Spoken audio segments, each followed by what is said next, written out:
Former President Donald Trump has reacted to his now fourth criminal indictment, this time in Georgia, on Tuesday morning by promising a report that will exonerate him. So on Monday night, of course, Fulton County District Attorney Fani Willis charged the former president with 13 felony counts. 18 others, including Rudy Giuliani, Mark Meadows, Jenna Ellis, and John Eastman, also faced charges related to Donald Trump's efforts to overturn the results of the 2020 election in the state of Georgia.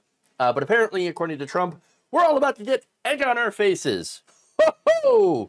Well, so now taking, of course, to truth essential. Trump writes that a large, complex, detailed, but irrefutable report on the presidential election fraud which took place in Georgia is almost complete and will be presented by me at a major news conference at 11 a.m. on Monday of next week in Bedminster, New Jersey. Oh, what fortuitous timing! Yes, quite fortuitous. He writes, based on the results of this conclusive report, conclusive by who? All charges should be dropped against me and others. There will be a complete exoneration. They never went after those that rigged the election. They only went after those who fought to find the riggers.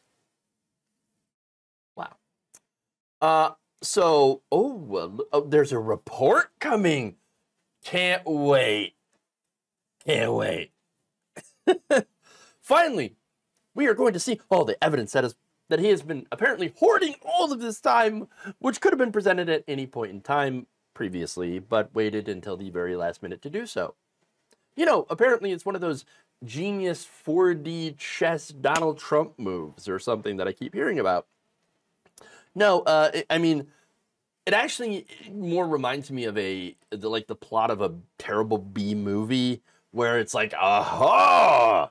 At the very last minute, I present the evidence that will exonerate me, finally.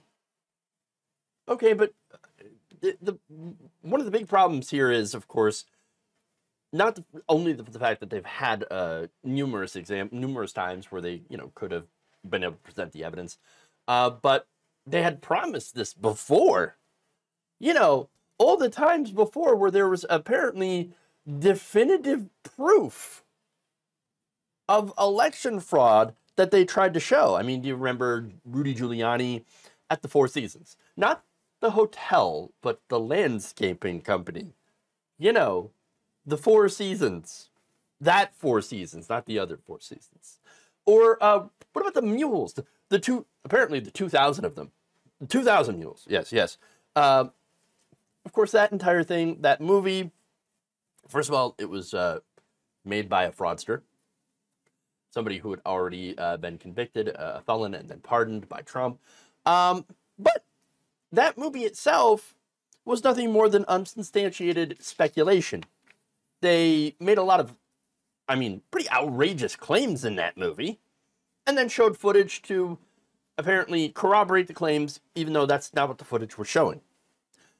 None of the video there in the movie shows any individual depositing ballots at multiple drop boxes. That's a central, claim in that movie. They were mules, you see. They were carrying these ballots, and they were dropping all these fake ballots off at multiple boxes, except that it never actually showed any of it.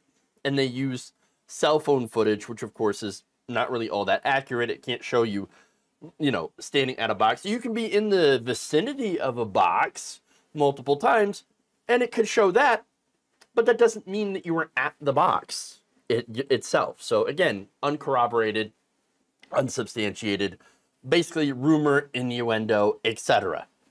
And by the way, when there was video showing people depositing multiple ballots into a single drop box, investigators in Georgia found that there was no crime. They investigated 3 different cases of people that were shown in that movie to deposit multiple ballots in one single box.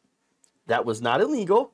They were legally allowed to drop in ballots for eligible voters that were in their immediate families and lived in their homes. So, not only that, but there was no evidence, and again, this was central to the claims of the movie, that any of the ballots, there's no proof that any of the ballots that were put into the boxes were fraudulent to begin with.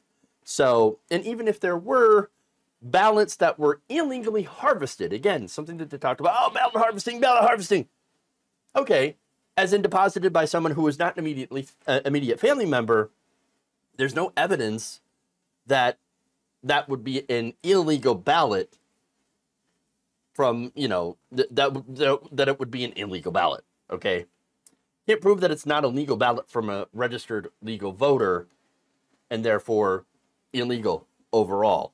So again, they had nothing. It proved nothing. This is essentially Mike pillow posting. Oh, I'm going to get you the evidence. I'm going to get you the evidence. I'm going to show it to you at the Cyber Symposium. It's going to prove that it's the Chinese, the Iranians, the Italians, the Pomeranians. We're going to prove it all to you. I'm going to show you everything here. And look at the packets. Look at the packets. And then, of course, when he actually shows it, turns out to be nothing. And then afterwards, it's... Just forget about the evidence. Wait, the evidence. I thought you said you had evidence. You didn't show evidence of anything. Oh, but forget about that. Forget about that. You know what? Trust me, bro. It was rigged. Why would I trust you? Why would I trust any of you when you've got nothing credible? So, again, Trump is Mike pillow posting. And that's all it is. This is more, look, this is more desperation from someone who appears to be very desperate now. Someone who appears to, feel like the walls are closing in on him. So I'm very, very interested to see what kind of bullshit he is going to peddle and trot out this time